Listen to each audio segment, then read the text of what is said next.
Hello friends, this is Professor A.K. Sheikh, working as Assistant Professor and Head of Mechanical Engineering Department at NB Navle Sihagar College of Engineering, Solapur. I have completed my ME Mechanical in Design Engineering. I have 12 years of teaching experience. In this video, we are going to see balancing of several masses rotating in different planes. Previously, we have discussed the case of the masses rotating in the same plane. Now let us see what happens when the masses are rotating in different planes. So what are the balancing techniques we need to use? Let us consider four masses m1, m2, m3 and m4 revolving in planes 1, 2, 3 and 4. So the planes of rotation can be shown separated by a distance. The center line is shown for the common axis of rotation, and the planes are represented at position 1, 2, 3 and 4. And if we take the end view, that is, if we want to obtain the angular position of masses, we can have this end view, wherein we can see that m1 is assumed to be a mass which is horizontal, then m2 is separated by some angle, m3 by some further angle, and then m4. Now these are the actual orientations of these masses, and these masses are rotating separately in different planes. They are not in the same plane as in our previous case. So to understand this arrangement of planes and the angular positions, let us see the scattered view, or we can say the 3D view of the system. So we have the three axes for our reference. Here we have our plane number 1 with horizontal mass m1. Then we have plane 2 which carries mass m2 separated by some distance. Then we have plane 3 with mass m3 with some different orientation and separated by some distance from plane 2. Then we have plane 4 with mass m4 and with another orientation. And whatever diagram we have seen in the previous slide for angular positions, that is actually the end view of all these planes. So if we see these planes through this axis, we'll see the end view of the orientation of masses with respect to each other. So that is the end view what we have seen in the previous slide. So this is the scatter diagram for the system. So we need to balance these forces produced due to rotation of m1, m2, m3 and m4. Now as the masses are rotating in the different planes, so just by balancing the centrifugal force, we can't obtain the balancing of the system. We need to go for balancing of the couples also, and we may require more than one masses to balance the system. So let us see what are the things we need to do to balance the system. So that was our end view, and the end view is obtained by weaving these planes through the axis. So let us move ahead. Now let us consider two masses ml and mm to be placed in planes L and M, and the positions of the planes may be taken as shown in figure. Now these are the positions of the planes L and M.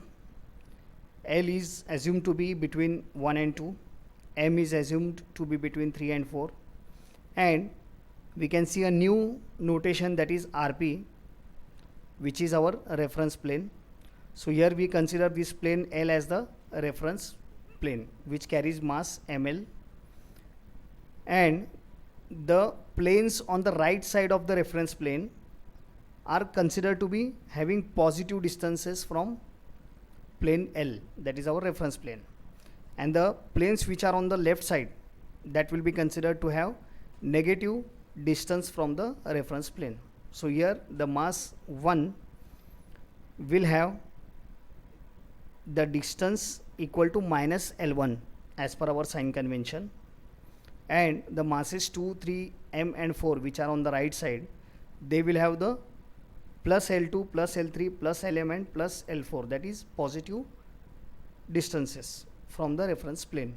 So that is the sign convention what we should note down when we are going to address such problems.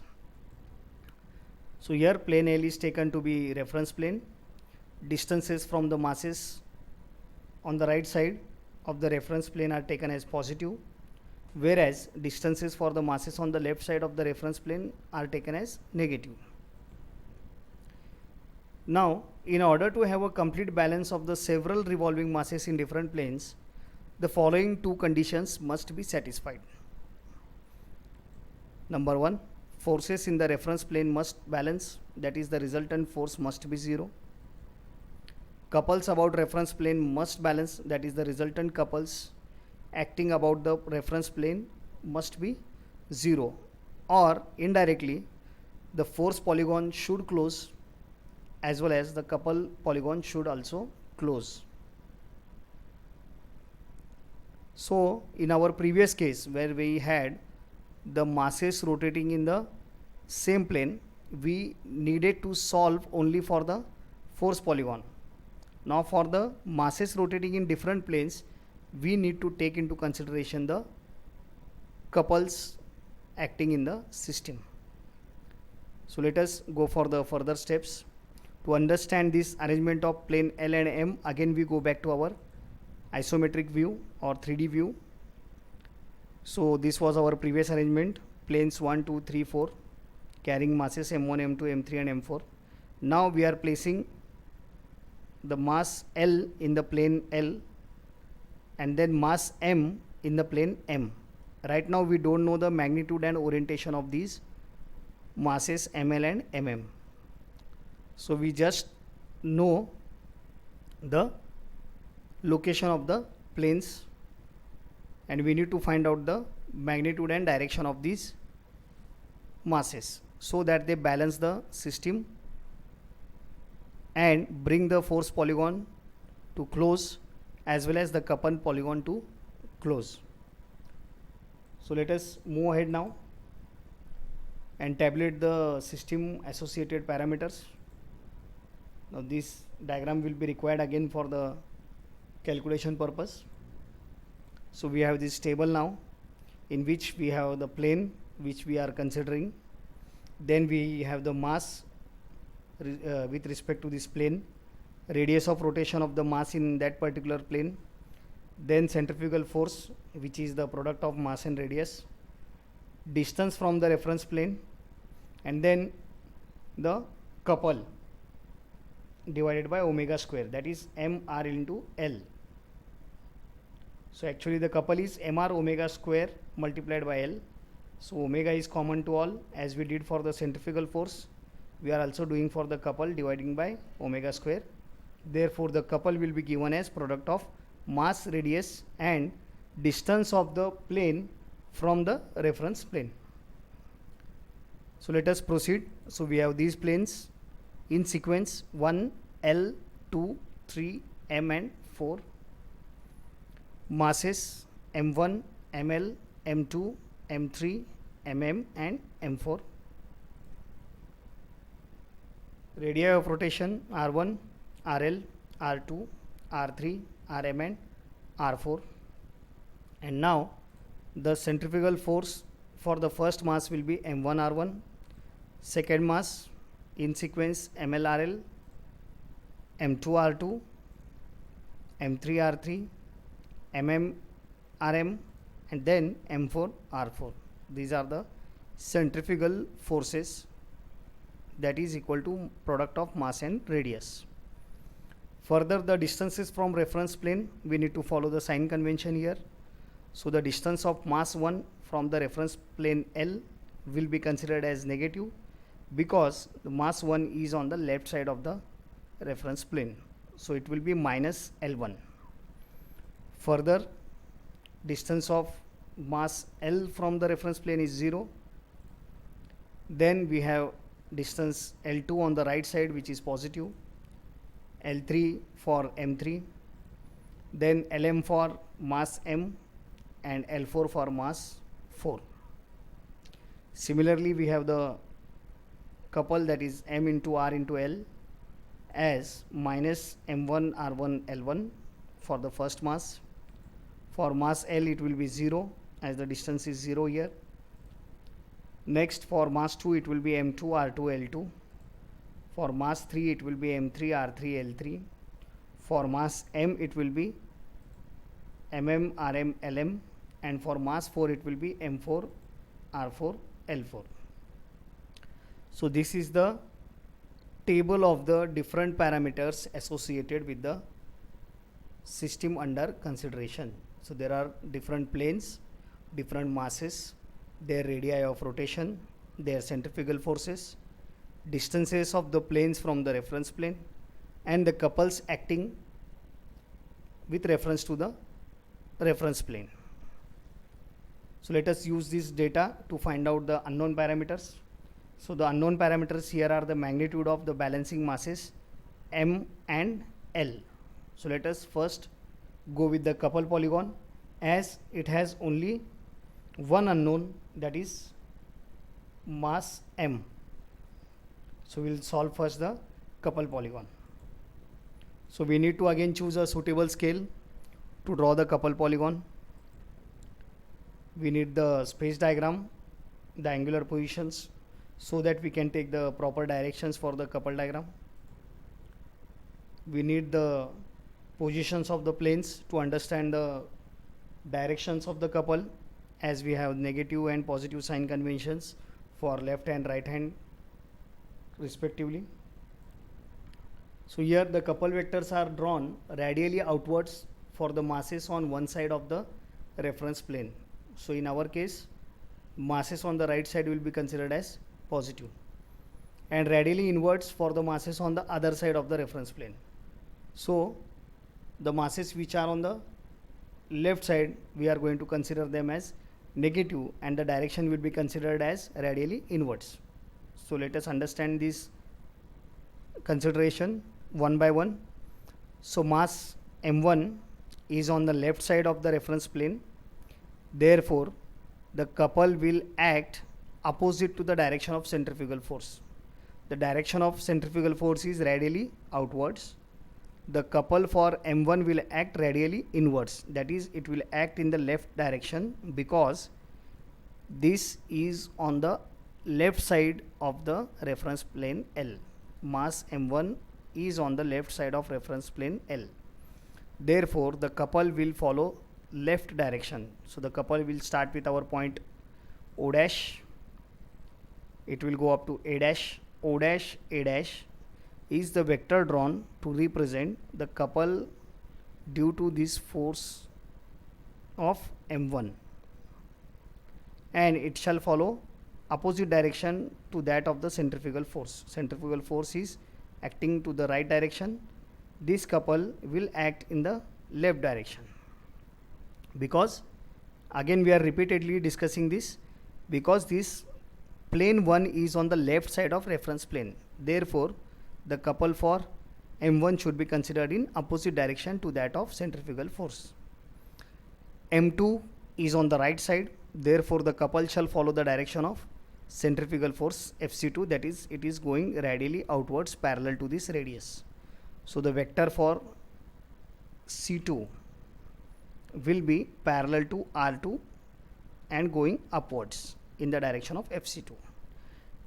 Mass 3 is also on the right side. Therefore, the couple will follow the direction of Fc3, that is going radially outwards in the direction of R3. C3 will be again going upwards. C4, it will be going downwards parallel to R4 and in the direction of Fc4. So that is our C4. And further, now 1, 2, 3 and 4, these are the known couples to us. And as we discussed earlier, when we say that the couples are totally balanced, we mean that the couple polygon is closed. It doesn't have any open side. So we need to close this couple polygon. So D dash should be joined to O dash. And this closing side of the couple polygon, it represents the couple due to the mass M. Then and then only the couple polygon will get closed or we can say the couples will be balanced. So this Cm is representing couple due to mass m, that is product of mass, radius and distance from the reference plane of mass m. So by measuring d dash o dash and multiplying to the decided scale, we get the value of this product Rm into Lm. And if we have this Rm and Lm with us, we can find out the magnitude of the balancing mass. So if we substitute values of Rm and Lm, we can get the magnitude of this mass m, first balancing mass m, and its angular position can be marked as per the direction of Cm. Now this is the direction of couple Cm as it is on the right side of the reference plane. Now m is on the right side and the direction of the couple is as shown in the figure. Therefore the same orientation will be considered for this mass m. So we can represent the mass m in the angular positions also. Now this will be the angular position as per this direction, and magnitude can be found out by using this relation, equating this vector of couple to this product. We can find out the balancing mass m. Now we have 5 masses m1, m2, m3, m4 and mass m, and now we need to find out the 6th mass, that is mass L, in such a way that the force polygon is closed or resultant acting force is 0. So let us now go for the force polygon. At this point of time, we can draw force polygon by drawing vectors for centrifugal forces for masses m1, m2, m3, m4 and newly found mass mm. So this is the new space diagram, or we can say the angular positions for the 5 masses m1, m2, m3, m4 and mm. So as we discussed in the earlier case, we draw the force polygon in such a way that the forces are taken as product of mass and radius, and the directions are taken as per the directions of centrifugal forces, that is parallel to radius and going radially outwards. So the first force representing Fc1 will be the vector OA, which is parallel to R1 and going radially outwards, that is going towards right. Next, for M2 we have vector parallel to R2 and going upwards. Then we have vector Fc3 parallel to R3 and again going upwards. For mass M4 we will have this vector Fc4, which will be parallel to R4 and it will go downwards, that is radially outwards. And then for this mass M we will have the vector which is parallel to this radius of mm, and the direction will be radially outwards with respect to this mass. So that will be in the upward direction, vector DE for centrifugal force FCM. Now these are the 5 vectors which are representing the different centrifugal forces acting in the system. Now as per our theory, this force polygon should close, that is the resultant of all these forces should be 0. So for that purpose we need to join this point E to point O. So the closing side of this force polygon shall give us FCL, that is the centrifugal force generated due to the mass L, or we can say it will give us the product of ML into RL. So by measuring this vector EO and multiplying this to the scale, we can get the product MLRL, from which we can calculate ML once we know this radius RL, and angular position of ML can be obtained as per the direction of the corresponding force vector. Now the corresponding force vector is EO. So when we need to show the angular position of mass L, we need to refer this direction. So we can draw this mass L in the angular positions diagram. So thus we can obtain the magnitude as well as angular position of this mass L. Now this mass M and L, they are balancing the different forces and couples generated due to the rotation of M1, M2, M3 and M4, which are the masses rotating in different planes. So let us take the final view of the 3D arrangement.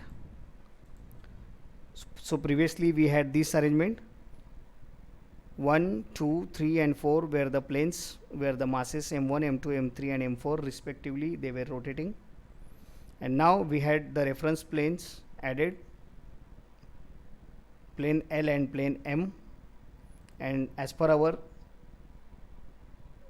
vector diagrams now we have these two masses ML and MM as shown in the diagram. And finally when we take the end view, we can see the forces arranged in the way as shown in figure. So that is the final arrangement what we have. So here what are the different steps? Step number 1, draw the positions of the planes.